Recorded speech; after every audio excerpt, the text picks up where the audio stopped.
All right, I usually end with this very last question, and it's about thinking about the world that we have in front of us. You know, we've been talking about inclusion today. We're also talking about role models, the power of people, the power of information, the power of story.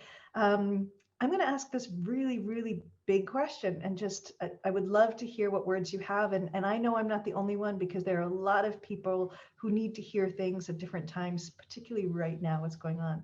So if, you know, what would be one wish that you'd have for the world at this moment? This is my question to you. I'm going to turn it over to you first, Nephele, and ask you, what is your wish for the world at this moment? Yeah, we are living in very crazy times right now. And I think the world has come a long way. It's something we're talking about in our breakout session as well. And there has been a lot of progress. And I think that's important to remember that. And we've achieved a lot since even when maybe my mom was my age. But of course, there's still a lot that we have to acknowledge, that there's still a lot of substantial gender inequality around the world, just in general, but also particularly in these fields that we're looking at in STEM. So I think what I really hope to see is that we can continue to just empower the women around us and to bring each other up, so that we can stay curious and know that if a guy can do it, then so can we. And if we can address these inequalities, then overall our society is going to be in a better place. From climate change all the way to technological disruption. So that's what I hope to see, and I hope that we can soon get out of this pandemic. Thank you so much, Nephele. I couldn't agree more. I'm going to turn this over to your mom. So I'm going to ask Tina the same thing about the wish for the world, or inspiring words for the future generation. What comes to mind? Tina, I'd love to hear from you. First, I want to say how proud I am of my daughter, because I don't get to say it very much these days, especially on Zoom and in front of other people. And I also want to say that when she was younger and I was talking to her about equality and about being a woman, and the things that I had learned from a bit harder way, she was like, "Mom, come on, don't tell me about these things. The world is different now, and we're equal, and there's no difference between us and guys." And I was like, "Really? Okay." And then it took a few years for her to enter, the various areas that she had more experiences in, and to see the subtleties in which we're still not equal. And if I look at some of the projections, I think that they say that for women to reach equality in Europe, which is one of the most equal continents in the world, it's going to take 100 years. So my wish for the future is to make this in a lot less, so that Nephele can be telling her daughter that there was a time that this period was 100 years and now it's none. So that's my wish. Oh, I love that wish. Thank you so much, Tina, for sharing that. I very much wish the same. So with both of us wishing it, and probably all of us here today, then I'm sure it's bound to come true, right? So with that, I'm going to turn this over to Laurie. Laurie, if you could share your wish for the world, inspiring words for the next generation, as we say. To be honest, after Nephele and Tina, I don't think I could really say anything more about my wish for the world. I mean, that they echo exactly the kind of things that I would have said, really.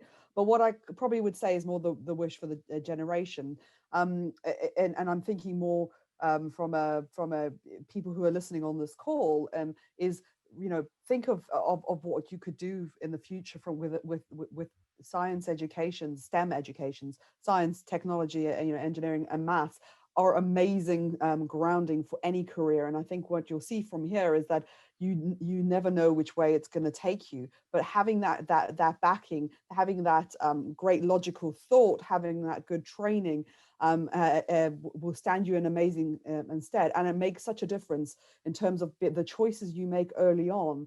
What we found through some of the research that's been done around the financial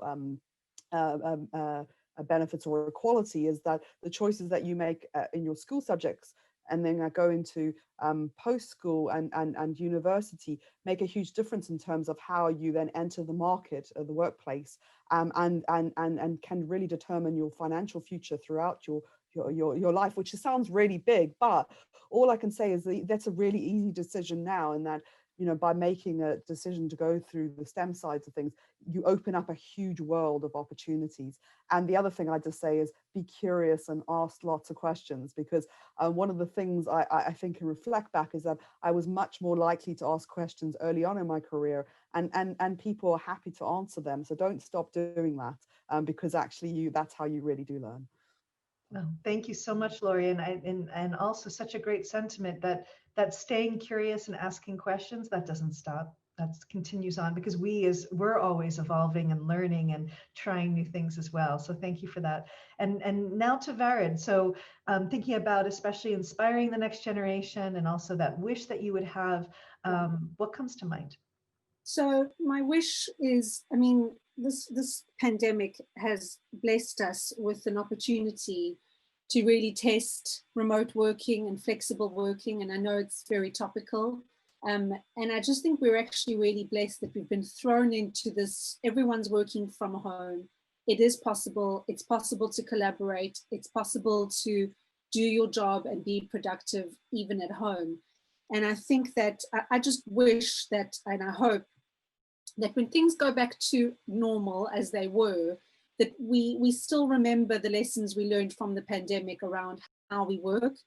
Because I think if with the equality and getting women into the same kinds of positions and giving women the same kinds of opportunities, I don't think you can necessarily get there without the flexibility. And I think if more people had that even playing field of, I work from home once a week, or I work 4 days a week, and it's more shared between men and women regardless, I think that will push the equality front, which is the overall wish. But hopefully the pandemic puts us into a good place for that. And then just one more thought around for the generation in general, is that I hope that, well, I guess I think about something that I maybe accepted a little bit later on, which is, it was from a book that I read by Ryan Holiday, and the title of the book is The Obstacle is the Way. And I wish I read that book long ago, because the overall idea of that book is that life is going to be challenging. There are going to be challenges along the way in whatever you do. So I think the sooner people accept that as part of their experience, embrace the challenge, embrace the difficult obstacles, those are the things that you're going to learn the most from, and you will come out a better person. So don't be defeated, and don't let those obstacles get in your way. Just tackle them head on, one step at a time.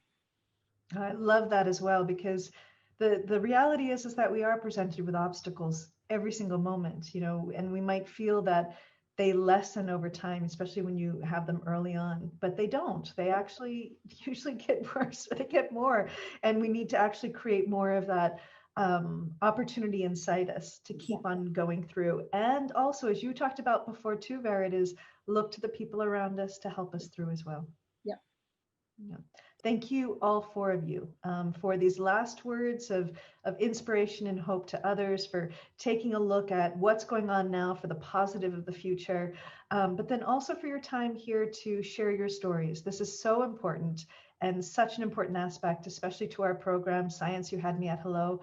So with that, we're going to end for today. And basically, this is going to be something that I know we're all going to look back on and be able to be inspired by all the words that you say. So I wish you all a wonderful evening, and we'll see you the next time. So thank you and good evening. Thank you. Bye. Bye. Bye, everyone.